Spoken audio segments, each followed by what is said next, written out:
Okay. Hi. Do you have any kind of medical issues or anything like that? No, sir. Where are you coming from? Um, Ybor, I was picking up from Ybor. Okay. Do you have your license with you? I do not. I have my registration. I don't have my license on me. Okay. Do I you have a apologize. license? I do, yes. Okay. I just don't have it on me. I apologize. Okay. Yeah. Do you have your registration then? Do you have I any do. ID at all? Not on me. No, but at my apartment I do. Okay. Okay. Do you want my registration? Yeah, if you got it. All right. Yes, sir. Here you are. So you're not living on Nuremberg anymore? No, that's my mother. I Okay. moved up to the Heron up here recently. God, I've never moved. So you have nothing with your information on it? Not on me right now. No, at my apartment I do. Okay. All right. What's your name? Chloe. Spell it. Chloe. Last name? Defada. Same as your mom's? Yes, Marissa. What's your date of birth? 10/12/03. Do you have a middle initial? S. Suzanne. Okay. Just hang tight for me. All right, yes, sir. Not based on the evidence. I understand that. Sir, you're terrifying the shit out of me, if I'm going to be honest with you. Well, I mean, I'm not trying to be. I'm trying to I wanna- be courteous to you. I want to go home. Sure. I want to go to sleep. Sure. I want to go to my mother's tomorrow. I don't know what else to tell you. This is taking up time. I want to go to bed. I've had a night. I've had enough to happen tonight. Sure. So let me just kind of ask you one more time. Do you want to do the field sobriety exercises or not? No, I want to go home. All right. What I want you to do is just go ahead and put No, your hands sir. on. Nope, All right, listen. all right. Nope. Listen. Sir. Sir. Stop. Put your feet on your back. Stop. Stop. Stop, please. Listen. Stop. Okay. Ow, ow, ow, ow, ow. Relax. You stop doing that to me, please. Please. Okay, I will do your whatever test. I will do your test, sir. Sir, okay, I will do your test, please. The horse has already left the barn for that. Okay. Right now you're being arrested for DUI. Okay. I'm gonna ask that you submit to a breath sample. It's gonna measure the amount of alcohol that you have in your system. Sir. If you don't, there's some penalties that'll go along with that. Sir. Namely, your license will be suspended for a period of 6 months. Sir, can I just do whatever you need me to do? I've already asked you. You told me no multiple times. What? Come back this way. What? 6-8-1, 10-15. Get him up for a search. Can I grab my phone? Or I'm gonna grab it for you. Here, grab a seat. can I do anything? Nope, just grab a seat for me. Can you help? I don't know.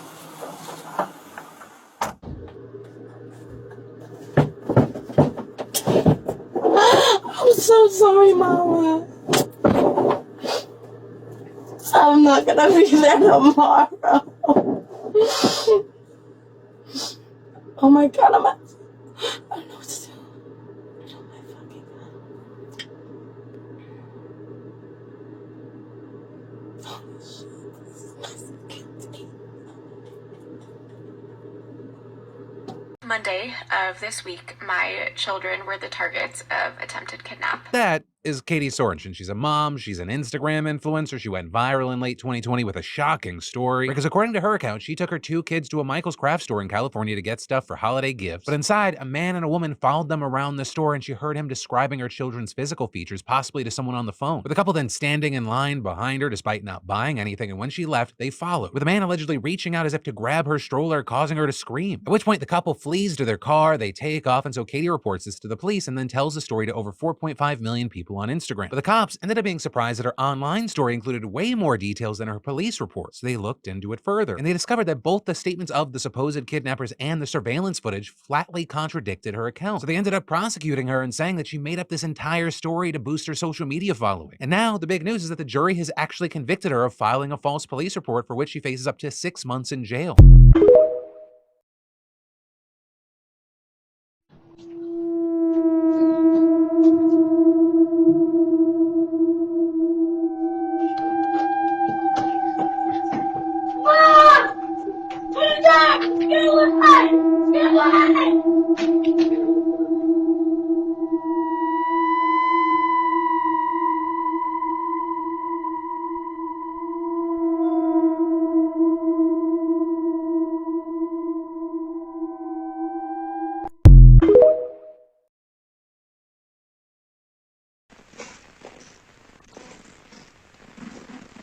Wow, no freaking way, man.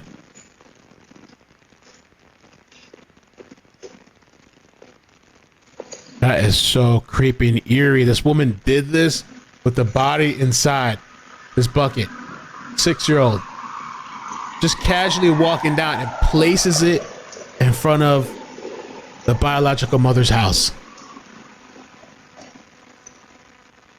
The 6-year-old girl, who the coroner identified as Bella Fontenelle, was tragically murdered, and her father's girlfriend is the prime suspect. Now, police tell us Bella's father showed up to the Harahan Police Department at 7:30 this morning to report his girlfriend and daughter missing. Police began investigating. They went to Bella's mother's home on Sedgefield Drive, which is about a block from her father's home on Donnellan Drive. That's when they found a 10-gallon bucket in the mother's yard.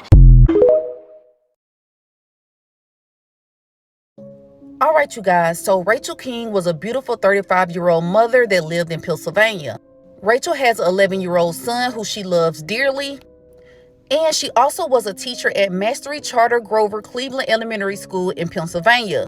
So Rachel taught history, and she had been a teacher for over a decade. Rachel loved kids. She loved teaching. She just loved her career overall. Now, on April 11th, Rachel and her 11-year-old son went to Dunkin' Donuts. So while in the drive-thru lane at Dunkin' Donuts, a man who Rachel did not know came up to the window and started to shoot inside of her car. Now, this man did not say anything. He did not interact with Rachel, but he did shoot and kill this mother point-blank range while her son was in the back seat. Now, after doing this, her son instantly called family and let them know what happened. Now, once police arrived, like I said before, they did determine that Rachel was dead from her injuries, but her son was okay. So police went and they quickly tried to check surveillance cameras. So after checking surveillance, they saw this car. After talking to witnesses and matching this car, they knew that the killer was driving it. So now police are on the lookout for this car because they want to find out who did this to Rachel and why. Rachel was a school teacher. She didn't have any beef with anyone. She wasn't into it with anyone. This lady was living a normal life. So who would so gruesomely kill this mother in front of her child? So police are focusing in on this Mercury, this silver car that is old, and they know that this has to be like a throwaway car. They feel like whoever did this bought this car in order to commit the crime.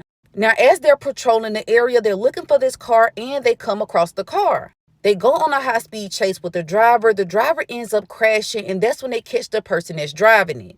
A man by the name of Zaki Al-Hakim, he's arrested and he's taken in for questioning. Now, the crazy part about this is there was another murder committed on April 7th, which would have been a couple days before somebody murdered Rachel. Now, the person who committed that murder was also driving that same exact car.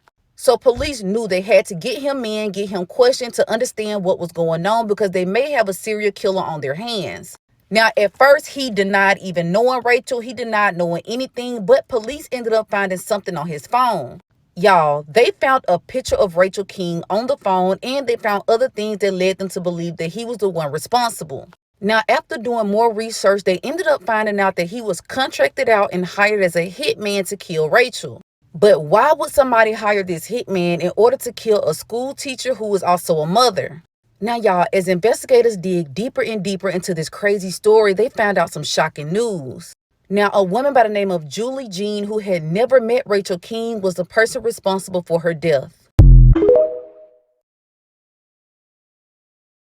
So we find out that this woman by the name of Julie Jean is the person who actually bought that car. Now, she bought that car and gave it to Zaki in order for him to commit this murder. But why would Julie Jean want to murder Rachel? It turns out that last year, Julie Jean had an affair with a man that Rachel was seeing. Now, once Rachel found out that her boyfriend was messing around with Julie, she then left him. Now, Rachel had never met Julie. She didn't confront her or anything like that. But after all of this went down, Rachel and her boyfriend ended up getting back together. But once Rachel ended up taking her boyfriend back, y'all, that's when Julie Jean started to stalk Rachel and the boyfriend. She would send them messages, she would threaten them, and that's when they had to get a protective order. So in December of last year, that's when Julie started plotting to have Rachel killed. Now, the way she knows Zaki is, he is related to the father of 3 of her kids. So basically, Julie ended up getting a man who's related to her baby father to help kill her ex-lover's girlfriend. Now, y'all, after police makes this crazy connection, they go ahead and arrest Julie and they arrest Zaki. But Zaki also killed another man, so now he is going down for 2 murders. Alleged killer, 33-year-old Zaki Stephen Al-Hakam, was not only charged by Philadelphia police in Farrell's shooting death, but also the shooting death of Rachel King. The 35-year-old teacher was killed in front of her 11-year-old son while the two waited in a Cheltenham Township Dunkin' drive-thru on April 11th. In King's murder, authorities say 34-year-old Julie Jean, a jilted ex-lover of King's boyfriend, hired Al-Hakam to kill the beloved teacher. Hours after King's murder, Alert Philadelphia officers saw the vehicle connected to King's murder in North Philadelphia and took Al-Hakam into custody. So the reason that Rachel King was killed was because her boyfriend cheated on her with a woman, and this woman could not take the fact that the boyfriend didn't want to mess with her anymore. So I'm guessing she's thinking that if she killed Rachel, that would be her way back to getting this boyfriend. But this man was allegedly never Julie Jean's boyfriend. They were just messing around. Zaki Al-Hakim, who's related to the father of her children. Investigators say cell phone evidence from Al-Hakim's phone revealed this map of King's apartment complex with a pin marking her home and this picture of a phone held by Jean with King's photo on it. So this allegedly had been planned for months, and Zaki had even been to Rachel's home and had been watching her. Police are also saying that they believe he followed her from her home to that Dunkin' Donuts on that day. Now, my heart goes out to Rachel King, her students, her family, her son. I cannot imagine her last thoughts knowing that was happening right there in front of her son. And I just can't imagine what's going on in her son's head. Both of them need to be in prison for the rest of their lives. Justice for Rachel King.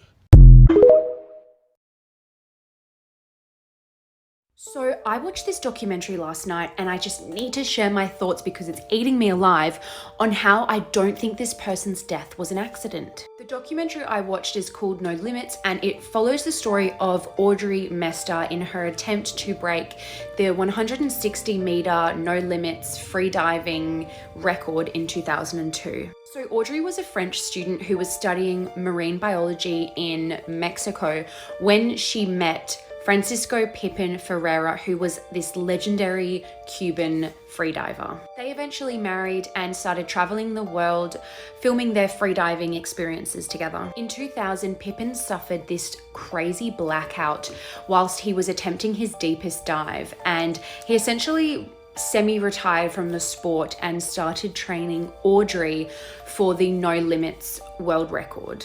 On October 12th, 2002, with a dive team under her husband Pipin's supervision, Audrey attempted the 171 meter freedive, which was the world record. So she successfully reached the 171 meter mark. However, when she was on the ocean floor, she had to basically open a valve to inflate air into this air tank that would essentially rapidly lift her up to the surface. However, when she went to open the cylinder, there was no air in it. A safety diver came right over to her and tried to inflate the tank with his own air. However, it did not ascend fast enough. A dive that should have been no longer than 3 minutes left Audrey under the water for over 8 minutes. The dive was so controversial because the setup was so far from the common safety standards of freediving, it wasn't even funny. Pipin was targeted because he essentially hurried this underfunded organization in an attempt to break the world record. There was 2 safety divers as opposed to 16. There was no qualified medical staff and minimal rescue equipment. The most controversial part of the entire thing is the fact that Pipin was in charge of Audrey's lift bag air tank. And not only did he not check it, but he didn't let any members of their team even near it to check it. And check that it had been filled, is what I mean, with air, so that she could safely ascend. The most frustrating part is the fact that when Audrey resurfaced, she did have a pulse. Even after 8 minutes underwater, she still had a pulse. And the fact that Pipin had not hired any medical staff or a doctor, she was not able to be revived. And unfortunately, she passed away on the way to hospital. Here is the sheriff and the FBI talking about how they captured Francisco and where they found him. and what tips were given to them. With great news, the suspect is in custody. I have just left Montgomery County Jail where he was taken, and he has been magistrated. He now will be taken to my jail and where his new residence will be. Everybody played a very, very integral part in the arrest and capture of this coward. He was caught hiding in a closet underneath some laundry. They effectively made the arrest. He is uninjured, and he is currently being taken to my facility in Cold Springs. The tip for the suspect's location came in through the FBI's tip line, and we just want to thank the person who had the courage and bravery to call in the suspect's location.